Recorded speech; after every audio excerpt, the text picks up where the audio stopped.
출애굽기 오늘 우리가 있는 이 6장 1절에서 13절 말씀의 이 본문에 여호와라는 이 단어, 여호와라는 단어가 8번이나 등장합니다. 우리가 하나님을 믿는다고 하지만 우리의 믿음이 흔들릴 때가 있습니다. 하나님을 믿는다는 것은 어쩌면 하나님이 어떤 분이신가를 믿는다는 것일 겁니다.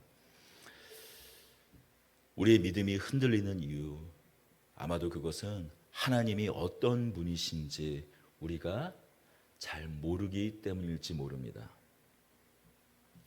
출애굽기에 등장한 이 이스라엘 백성도 마찬가지예요. 모세를 통하여서 하나님께서 자신들을 이 애굽 땅에서 가나안 땅으로 이끌어낼 줄 알았지만 40년 만에 등장한 이 모세가 자신들을 애굽에서 이끌어낼 줄 알았지만 바로는 거부합니다. 오히려 더 강한, 더 심한 노역에 그들을 몰아넣습니다.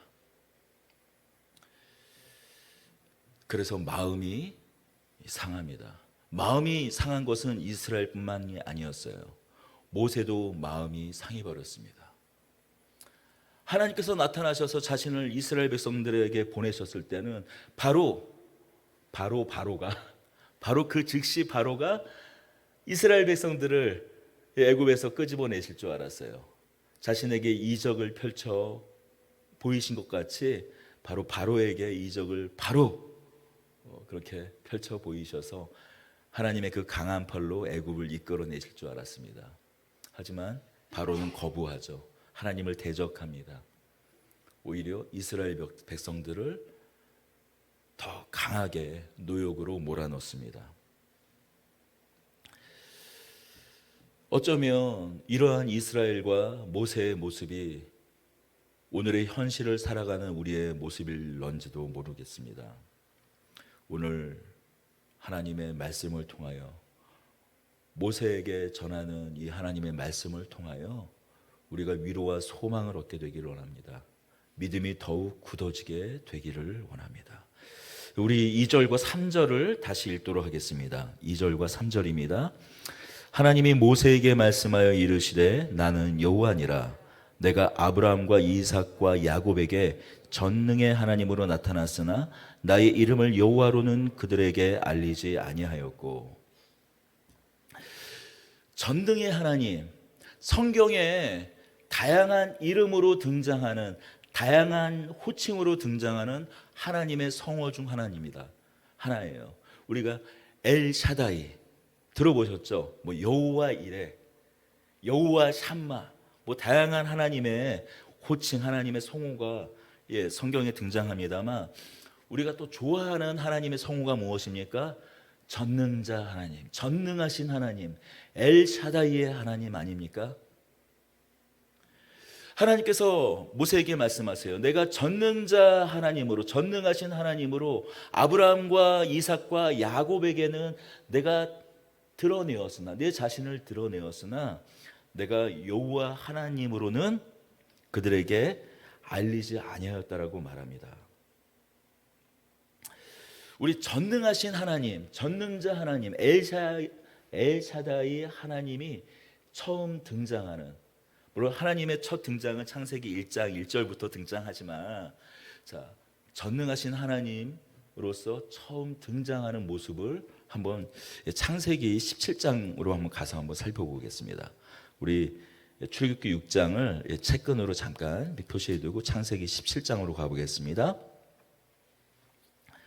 하나님께서 아브라함에게 99세 때 나타나세요. 제가 17장 1절부터 8절까지를 좀, 창세기 17장 1절부터 8절까지 좀 빠른 속도로 읽겠습니다.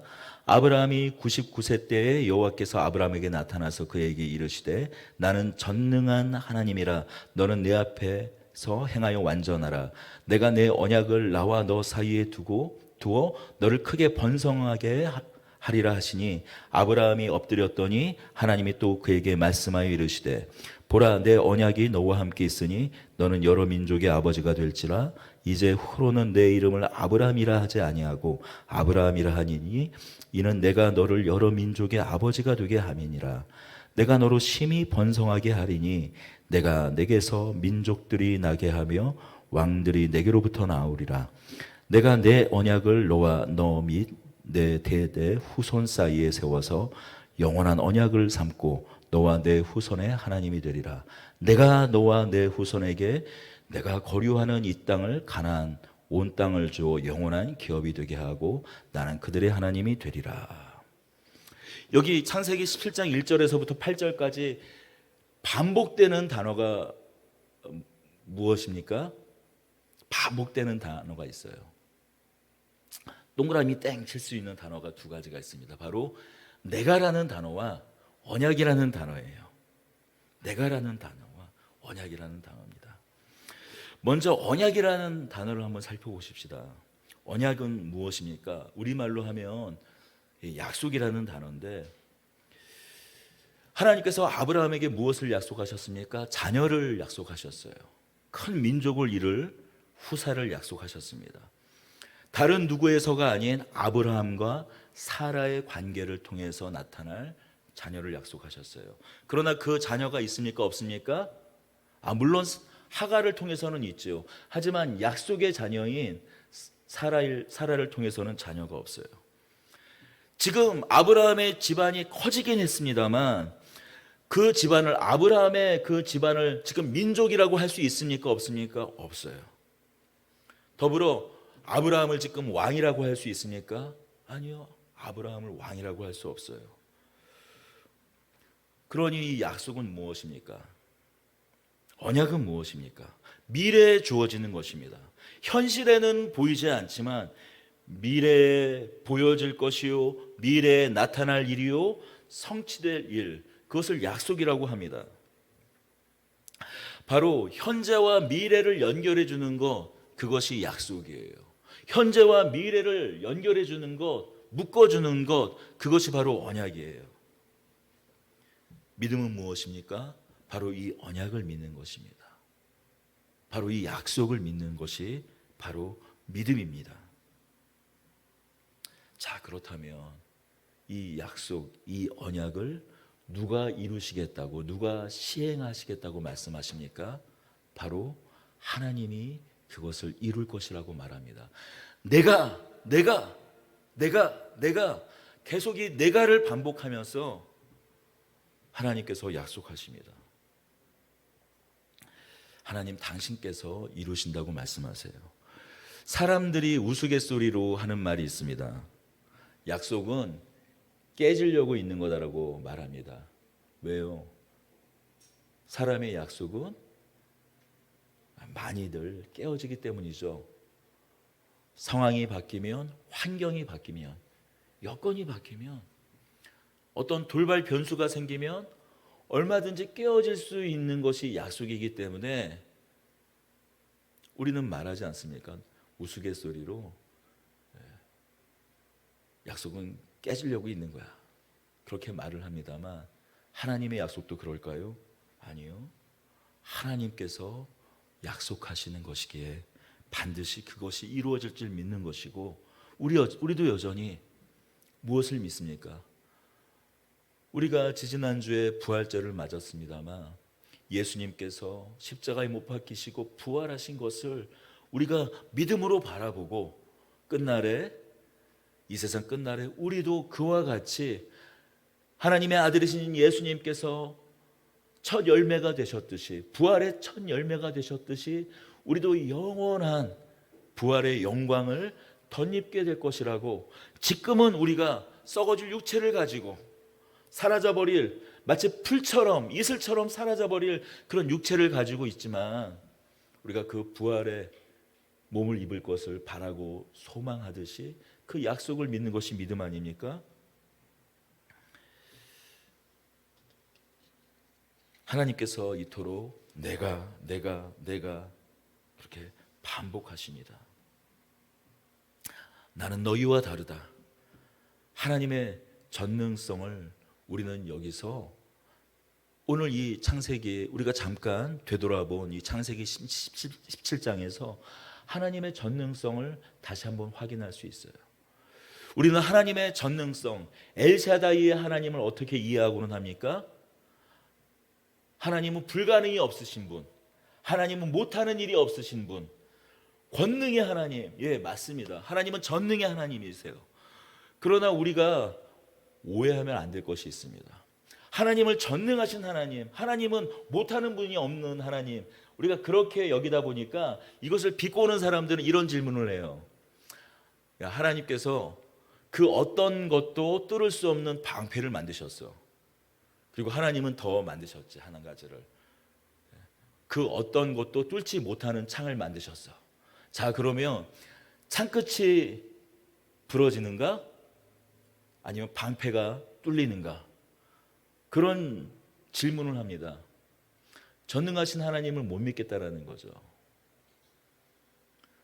그러니까 하나님이 전능하시다 할 때 하나님의 어떤 능력, 자꾸 그런 것으로만 우리가 이해를 하게 됩니다. 그러나 언젠가도 제가 말씀드렸지만 성경에 나오는 첫 언급의 법칙이라는 것이 있어요. 어떤 이름, 개념, 어떤 추상적인 개념이 성경에는 이야기로 등장합니다. 지금 전능하신 하나님이라는 이 엘샤다이의 하나님이라는 이 단어가 무엇과 함께 등장합니까? 약속과 함께 등장한다는 거예요. 하나님은 전능하신 분이 맞으세요. 그러나 그 전능성은 무엇을 통해 드러나는가? 그 약속을 이루시는, 그 계획을 이루시는, 그 뜻의 계획과 의지에 따라 그것을 어떤 조건, 어떤 상황, 그 어떤 대적 속에서도 반드시 이루시는 하나님이신 것을 성경은 전능하신 하나님이라고 말씀하는 겁니다. 사람의 계획은 어떻습니까? 우리가 계획을 하잖아요. 비전을 가지고 비전을 세우고 목적을 성취하려고 여러 계획들을 디테일하게 세웁니다. 그래서 요즘엔 우리가 플래너 같은 경우에 플래너도 우리가 새해를 딱 맞이하면은 플래너부터 사잖아요. 아니면 우리가 스마트폰에 플래너에 아주 빼곡하게 자신의 계획을 그렇게 적어 놓지 않습니까? 하지만 그것을 우리가 온전히 이룹니까? 못 이루는 경우가 많아요. 왜요? 우리는 전능하지 못하기 때문이에요. 그러나 전능하신 하나님께서는 그의 뜻과 의지에 따라 그 어떤 방해에도 불구하고 그 계획을 성취하시기에 엘샤다이 하나님이라는 거예요. 바로 그 하나님을 에베소서 1장 11절에는 이렇게 말씀합니다. 그 전능하신 하나님을 향하여 사도 바울은 이런 고백을 해요. 모든 일을 그의 뜻의 결정대로 일하시는 이의 계획에 따라 우리가 예정을 입어 그 안에서 기업이 되었으니, 이 창세기 17장에서 말하는 것처럼 아브라함을 불러서 그에게 후사를 주시고 약속의 생명을 주시고 그를 통해서 나라와 민족을 삼겠다, 이 가나안 땅을 너의 기업으로 삼겠다, 하나님 나라의 기업으로 삼겠다라고 이 약속하신 것, 그것이 그 어떤 방해에도 그 어떤 상황의 변화에도 불구하고 하나님께서 언약으로 내가 지키신다라는 거예요. 바로 어떤 상황과 조건 속에서도 중단 없이 이루시는 능력, 바로 그것이 하나님의 전능성입니다. 자, 그렇다면 여기서 다시 질문이 있을 수 있어요. 이 일이 하나님께서 무엇인가 의존하는 존재라며, 어떤 하나님의 계획을 이루는 데 있어서 다른 무엇을 의존하는 존재시라면 과연 이 하나님의 전능성이 펼쳐질 수 있을까요? 모든 일을 그의 뜻의 결정대로 일하실 수 있을까요? 바로 하나님께서 전능하신 하나님이신 이유는 하나님께서 스스로 계신 하나님, I am who I am, I am that I am. 나는 스스로 있는 자니라. 나는 그 어떤 것에도 의존하지 않는, 나는 자존하신 하나님이라. 나는 스스로 있는 자기 때문이에요. 다른 어떤 것에도 의존하지 않는 그 이유와 존재와 그 목적을 그 어떤 것에도 의존하지 않기에 바로 하나님은 전능하신 하나님이실 수 있는 것입니다. 아브라함과 이삭과 야곱에게는 전능하신 하나님으로 나타났으나 나의 이름을 여호와로는 그들에게 알리지 아니하고. 마치 이 말씀을 보면은 아브라함과 이삭과 야곱은 하나님의 이름을 뭐 엘로힘, 엘샤다이 하나님, 여호와 이레 하나님, 그런 이름으로만 부른 것 같아 보이지만 아니에요. 우리 창세기 27장에서 좀 두 절을 앞으로 가서 15장을 가면 창세기에 하나님께서 더 구체적으로 이 횃불을 통하여 언약을 맺으시는 장면이 15장에서 등장합니다. 이후에 여호와의 말씀이 환상 중에 아브라함에게 임하여 이르시되 아브라함아 두려워하지 말라 나는 내 방패요 너의 지극히 큰 상급이라. 아브라함이 이르되 주 여호와여 무엇을 내게 주시려 하나이까 나는 자식이 없사오니 나의 상속자는 이 다메섹 사람 엘리에셀입니다. 사라를 통해서 후사를 주지 않자 자신의 집사인 엘리에셀을 양자로 들어서 후사로 삼겠다고 하는 이 장면에서 아브라함이 하나님을 향하여 뭐라고 부르고 있습니까? 여호와 하나님이라고 부르고 있어요. 여호와 하나님, 그 이름을 알았기에 여호와 하나님이라고 부르는 겁니다. 그런데 그렇다면 오늘 지금 이 출애굽기 다시 오늘 본문으로 돌아와 6장 이 3절에서 내가 아브라함과 이삭과 야곱에게 전능의 하나님으로 나타났으나 나의 이름을 여호와로는 그들에게 알리지 아니하였고. 아니 이미 아브라함이 하나님을 여호와라고 부르고 있었는데 이삭도 야곱도 마찬가지로 하나님 여호와의 이름을 여호와 하나님 그 이름을 알고 있었는데 아니 알리지 아니하였다라는 말은 무엇일까요? 그렇다면 바로 여기 알리지 아니하였다라는 말에 핵심이 있습니다. 여기서 알리다, 알다라는 단어는 이 히브리어로 야다라는 단어예요. 이 야다라는 단어는 그냥 우리가 어떠한 지식을 아는 것 그런 의미가 아닙니다. 실존적인 암, 실존적인 인생 가운데 실존적인 경험을 통해서 뼛속 깊게 그것을 아는 것을 말해요. 그러니까 우리 속된 말로 그 뼈저리게 안다라는 말, 그 말이 딱 뭐 뼈 때렸다 그런 말과 일맥상통할 것 같습니다. 그래서 성경에서 이 야다라는 단어는 남녀가 결혼해서 남자가 여자를 알고 여자가 남자를 아는 것, 혼인관계를 통해서 성적인 관계를 통해서 한 몸을 이룰 정도로 그렇게 깊숙이 친밀한 가운데서 실존적인 경험을 통해서 아는 것을 야다라고 해요. 그러니 하나님께서 지금 말씀하신 것, 아브라함과 이삭과 야곱에게는 내가 전능자 하나님인 것을 나타내었으나 알게 하였으나 여호와 하나님이신 것은 그들에게 알리지 아니하였다라는 것은 아브라함과 이삭과 야곱이 하나님의 이름 여호와의 이름은 알았지만 그것은 그냥 지식일 뿐이었고 그의 인생 가운데 그 여호와 하나님에 대한 지식은 아주 작은 부분에 불과했다라는 얘기예요. 아예 몰랐다는 것이 아니죠. 그러나 우리와 같이 실존적인 어떤 삶의 경험을 통해서 더욱 풍성하게 알지는 못하였다. 아, 하나님이 스스로 계신 분이시구나. 역사와 인생의 단순히 어떤 한 인생뿐만이 아니라 이 세상 인류의 역사 가운데 개입하시는 하나님, 애굽에서 종살이하고 있는 이 노예에 불과했으나 다만 한 인생만이 아니라 역사 가운데 깊숙이 침투해 들어와서 한 나라의 역사를 주관하시고 역사를 이끌어내시는 하나님,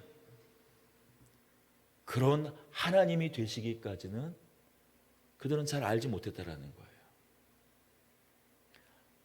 아브라함은 알았죠.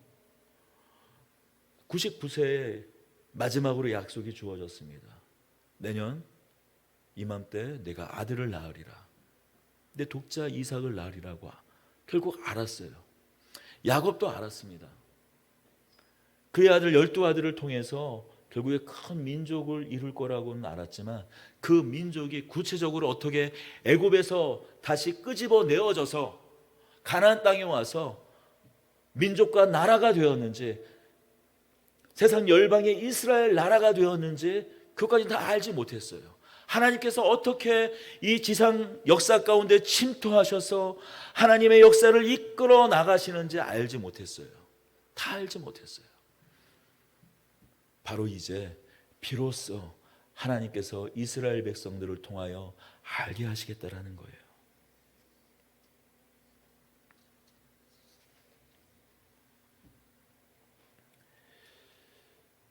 나는 스스로 있는 자니라. 모세가 묻습니다. 하나님의 부르심을 봤을 때 내가 이스라엘 백성들에게 가서 이스라엘 백성들이 하나님의 이름을 무엇이라고 대답하리까? 나는 스스로 있는 자니라. 나는 그 존재의 이유를 나 말고 다른 데서 찾을 필요가 없는 자. 나는 자존자이니라. 바로 이제 이 인류의 역사 가운데 구체적으로 그 어떤 상황과 조건, 거부와 저항 속에서도 내가 역사의 주인이요 역사를 이끌어가는 자인 것을 내가 택한 자들, 바로 이스라엘 백성들에게 나타나 보이리라, 알게 하리라 말씀하시는 것이 바로 비로소 이제 여호와의 그 이름을 알도록 하겠다라는 그 의미인 것입니다. 그렇습니다. 창세기 17장에서 내가라고 말씀하셨던 하나님께서 이제 비로소 출애굽기 6장에서는 뭐라고 말씀하시고 있습니까? 여호와가 계속 반복해서 등장합니다. 우리 6장 1절부터 13절까지 제가 한번 꼼꼼히 세봤어요. 총 8번이나 여호와라는 말씀이 등장합니다. 여호와께서 모세에게 이르시되 이제 내가 바로에게 하는 일을 내가 보리라. 다시 2절이에요. 하나님이 모세에게 말씀하여 이르시되 나는 여호와니라. 3절입니다. 내가 아브라함과 이삭과 야곱에게 전능의 하나님으로 나타났으나 나의 이름을 여호와로는. 6절입니다. 그러므로 이스라엘 자손에게 말하기를 나는 여호와라. 7절입니다. 너희를 내 백성으로 삼고 나는 너희의 하나님이 되리니 나는 애굽 사람의 무거운 짐 밑에서 너희를 빼낸 너희의 하나님 여호와인 줄. 8절이죠. 내가 아브라함과 이삭과 야곱에게 주기로 한 맹세한 땅으로 너희를 인도하고 그 땅을 너희에게 주어 기업을 삼게 하리라. 나는 여호와라. 10절이요. 여호와께서. 13절입니다. 여호와께서. 계속 반복해서 8번이나 등장하고 있어요.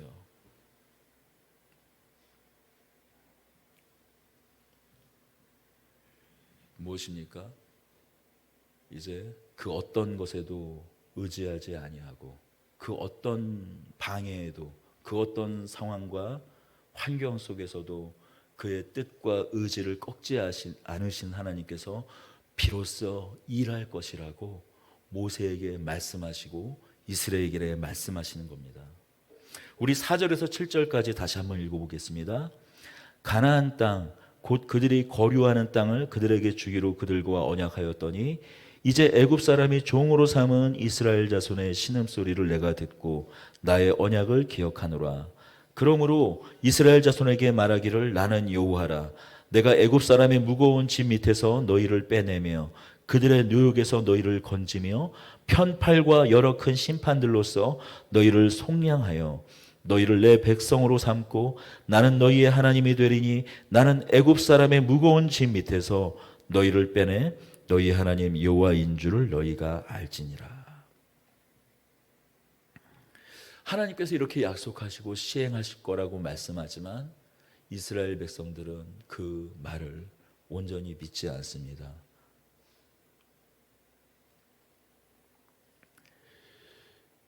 우리 9절을 함께 읽어보겠습니다. 모세가 이와 같이 이스라엘 자손에게 전하나 그들의 마음의 상함과 가혹한 노역으로 말미암아 모세의 말을 듣지 아니하였더라. 이스라엘 백성들이 마음이 상했습니다. 왜요? 모세가 자신들에게 이적을 행했어요. 이스라엘 백성들은 믿었습니다. 이제 잊어버렸던 자신들의 그 약속, 그것들이 되살아났어요. 아브라함에게, 이삭에게, 야곱에게 약속했던 그 약속이 그들 마음 가운데 열망으로 자리 잡았습니다.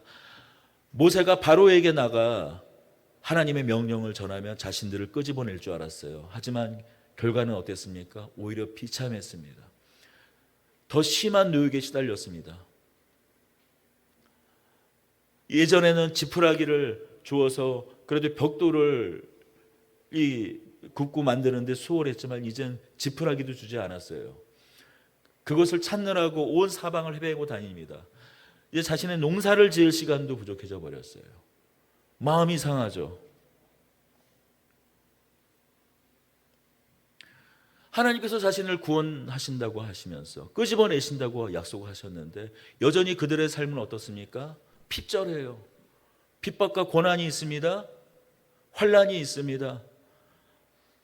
더 어려운 형편에 처합니다. 하나님의 구원하시겠다라는 그 말씀과 오늘의 현실이 어떻습니까? 괴리가 있다라는 거예요.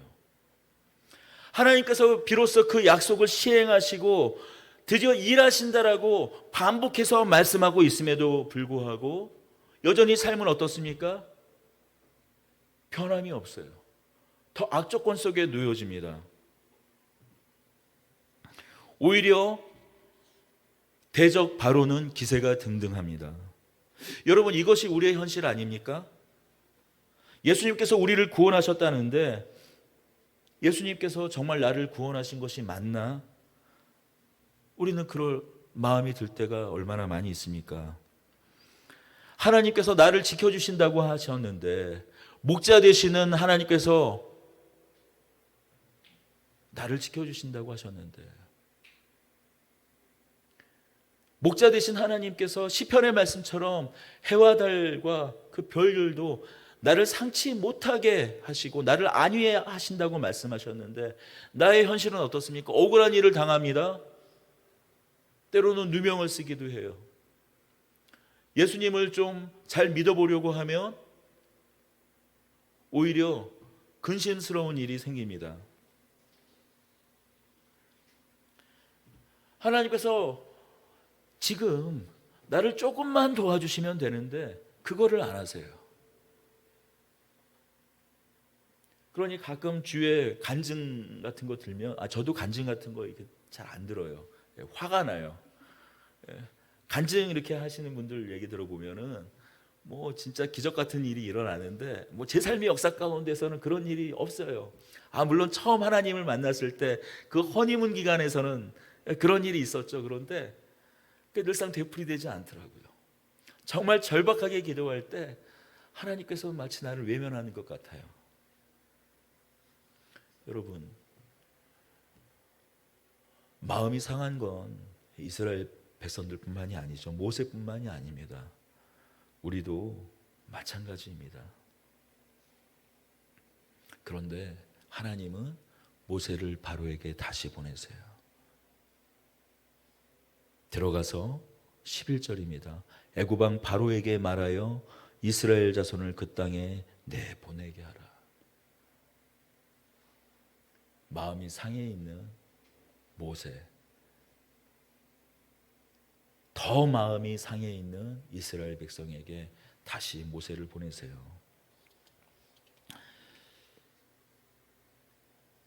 저는 이 말씀에서 큰 은혜와 위로를 받았습니다.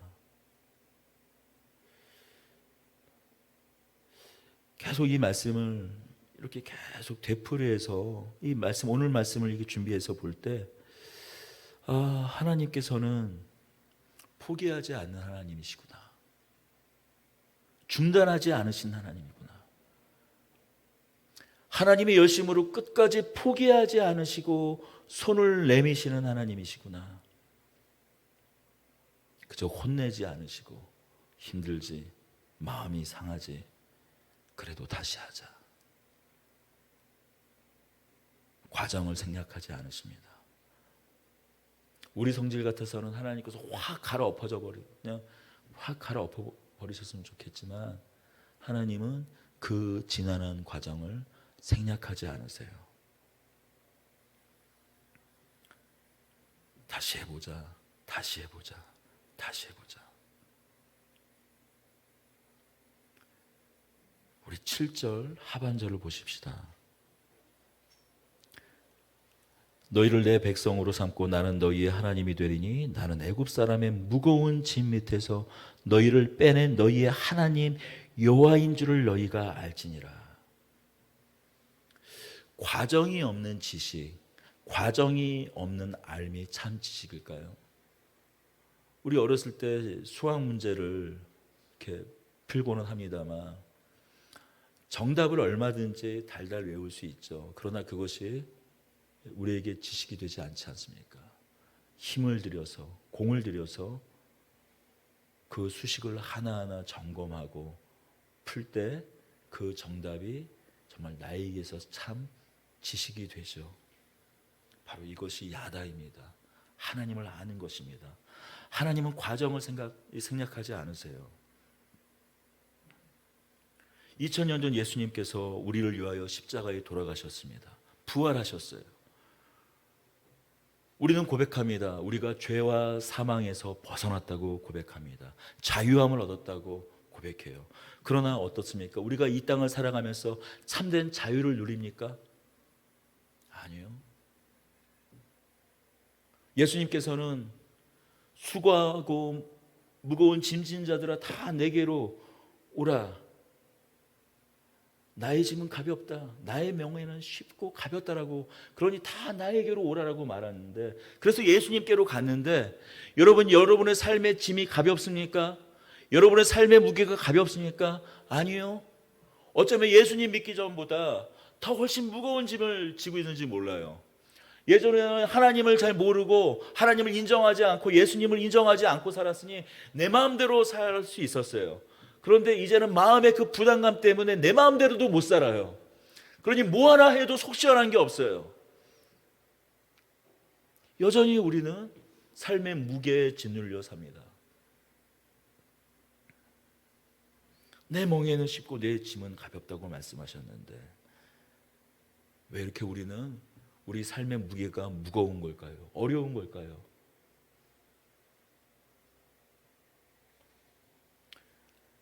내가 나 혼자 그것을 다 감당하려고 하기 때문이에요. 하나님께서는 이스라엘 백성을 애굽에서 갑을 치르고 속량, 자유케 하시고 해방하셨는데 여전히 우리는 예수님께서 우리를 해방하셨는데 하나님께서 이스라엘 백성을 애굽에서 끄집어내셨다면 하나님께서 그 아들 예수 그리스도를 통해서 우리를 세상의 굴레, 세상의 그 죄와 사망의 굴레에서 우리를 끄집어내셨는데 흑암의 나라에서 그 아들의 나라로 끄집어내셨는데 우리는 여전히 우리를 다시 그 세상의 굴레 속으로 밀어넣습니다. 기꺼이 여전히 그 세상의 노예로 살려고 합니다. 그러니 마음이 상합니다. 왜 하나님 일을 안 하시냐고 합니다. 하나님께서는 내가 그 일을 이루겠다고 하는데 우리는 내가 할게요. 하나님께서 일하시는 그 틈을 기다리지 못하고 내가 하려고 합니다. 내가 앞서려고 합니다.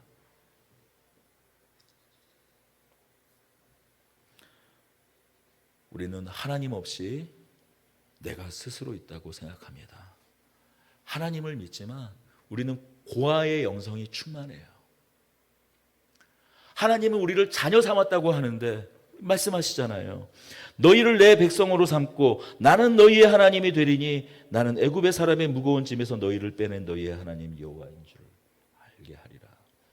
너희는 내 백성이 되고 나는 너희의 하나님이 되겠다. 너희는 내 자녀가 되고 나는 너희의 아버지 하나님이 되겠다고 하는데 우리는 기꺼이 고아의 영성이 충만해서 우리가 하려고 합니다. 우리의 힘으로 하려고 합니다.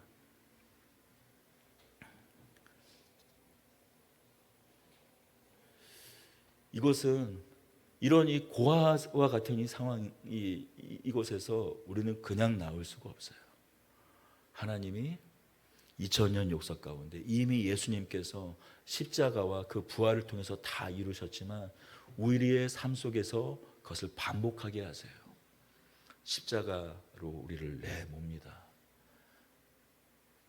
발 하나 딱 내디우면 절벽같이 우리를 마치 죽은 자리로 내모시는 것 같이 사단이 내몬다고요? 아니에요. 하나님께서 우리를 단련시키기 위해, 우리를 정금과 같이 단련시키기 위해 우리를 내모세요. 우리를 훈련하십니다. 그리고 기꺼이 내딛게 하십니다. 이스라엘 백성들이 홍해를 건너온 것 같이 이스라엘 백성들이 가나안을 목전에 두고 넘실거리는 그 우기 때 요단강에 기꺼이 발을 내민 것 같이 우리를 내밀게 하세요. 그리고 부활을 알게 하십니다. 하나님께서 우리 시간과 우리의 역사와 우리의 공간, 우리의 삶 가운데서 어떻게 일하시는 하나님이신 줄, 그 전능하신 하나님께서 어떻게 우리를 인도하여 내시는지 여호와인 걸 알게 하십니다. 출애굽기의 주제는 다들 아시다시피 이스라엘 백성을 애굽에서 건져내는 이야기입니다. 다만 이 출애굽기의 이야기가 이스라엘 백성이 애굽에서 건져냄을 받는 이야기일 뿐일까요? 아니요.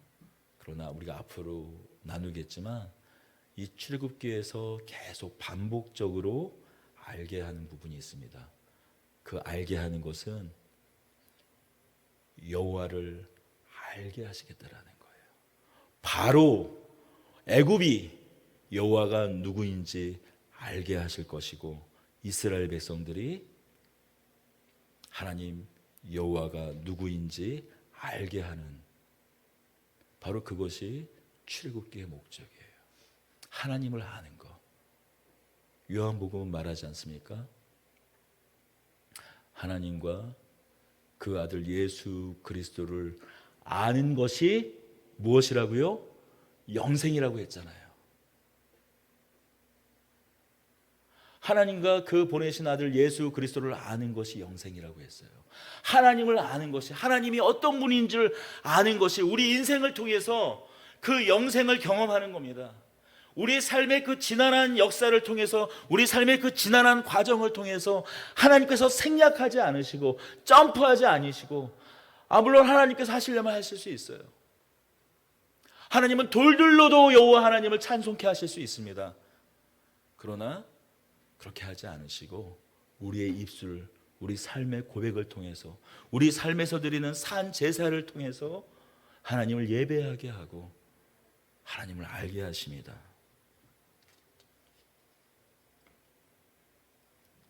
지금 우리가 겪는 고난, 환난, 그것은 여호와의 이름, 여호와 하나님의 이름을 합당히 부르게 하시려는 그 하나님의 뜻, 하나님의 시간, 하나님의 그 과정 가운데 있는 일인 줄로 믿습니다. 여러분, 우리 힘들 때, 우리 삶의 어려움을 맞닥뜨릴 때, 내가 드디어 더 하나님께 다가가고 있구나, 하나님을 알아가고 있구나, 하나님께서 나에게 어떤 일을 하실지, 오히려 그 환난과 그 어려움 속에서 하나님을 발견하고 하나님을 직면하는 그러한 자리가 되길 원합니다. 우리 오늘 고린도후서 4장 16절에서 18절 말씀을 읽는 것으로 오늘 예배를 마치도록 하겠습니다. 고린도후서 4장 16절에서 18절 우리 큰 소리로 함께 읽고 오늘 예배를 마치도록 하겠습니다.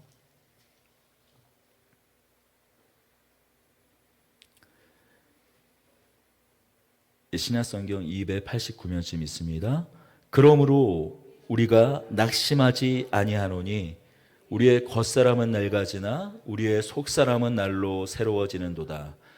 우리가 잠시 받는 환난에 경한 것이 지극히 크고 영원한 영광에 중한 것을 우리에게 이루게 함이니 우리가 주목하는 것은 보이는 것이 아니요 보이지 않는 것이니 보이는 것은 잠깐이요 보이지 않는 것은 영원함이니라.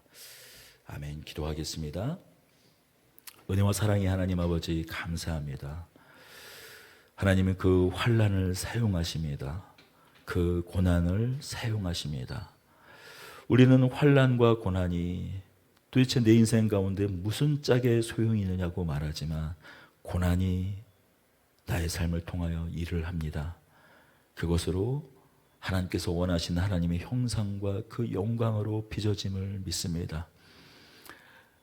환난의 그 경한 것을 사용하셔서 영광의 중한 것을 이루시는 하나님을 주님 온전히 바라보고 우리가 의지하게 하여 주시옵소서.